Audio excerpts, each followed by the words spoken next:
lady we have on the list this evening, Emma Dunn. Hi, how's everybody doing tonight? Good crowd tonight. I'm out of the dating scene, and I wrote this story before that. It is titled, "The Worst Experience I've Ever Had with a Guy." This post is dedicated to the person who I had to break up with or flirty nothing relationship with via text. I don't even know if this is worth mentioning, but it feels like it needs to be mentioned because I'm still a little shaken by it. Rather than stay silent, I am here to write about my experience because I believe my blog is a safe space for me to vent my feelings. Anyways, I started messaging a guy innocently on Clover. It's a dating app for iPhone 6s users if you don't know what it is.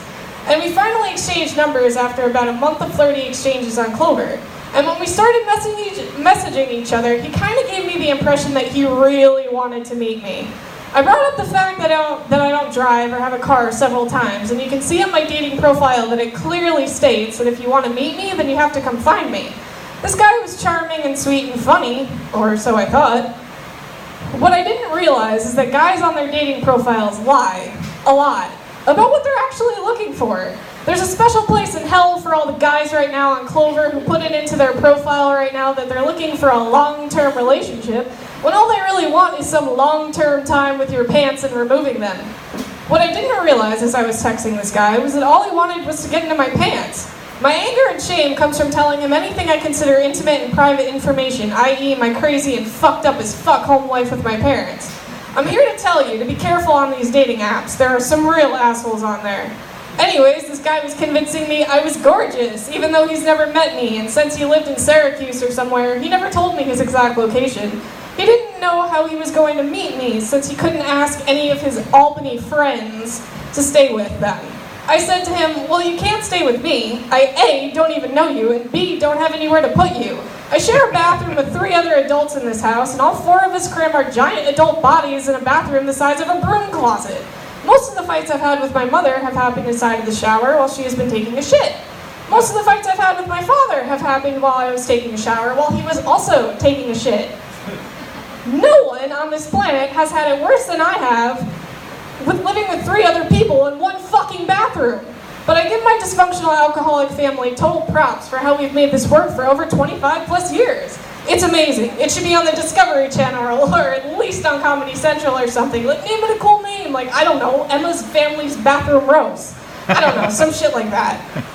But anyways, this random guy I'm texting won't let up on the fact that I need to house him. I'm like texting him, I don't even know you. It would be different, I guess, for me if like he was couch surfing and paying my dad some money to sleep on my couch. But oh no, I'm supposed to ask my dad if a guest, aka a random fucking stranger, can be allowed to sleep in the small bed I have in a room that wasn't even originally mine. Side note, I'm in the TV room living at my parents' house. I know, it's so glamorous. But before I finished up my college degree, my mother sort of moved back into my father's house. At the time, I wasn't ever coming back. They didn't know what else to tell me when my brother fell 20 feet off of a coffee shop building drunk, other than to stay in school. I'm convinced they really didn't know where to put me, except Oneonta, New York, where I was studying theater and kind of forgot all about me, even after I graduated. When I couldn't find work out there, I came home. It was my only option. So now I'm with the damn TV, but also dealing with a random man whore who thinks he's won gold or something because he thinks, I'll just skip dinner and go for it, meaning trying to fuck me. I proceeded to block the motherfucker on my phone to remind him that the word no is a complete motherfucking sentence. And just for everyone out there reading, when I say no, I mean it. That doesn't mean in 20 minutes you get to ask the same question again. It doesn't mean that you have a shot at asking the same question to me in a week.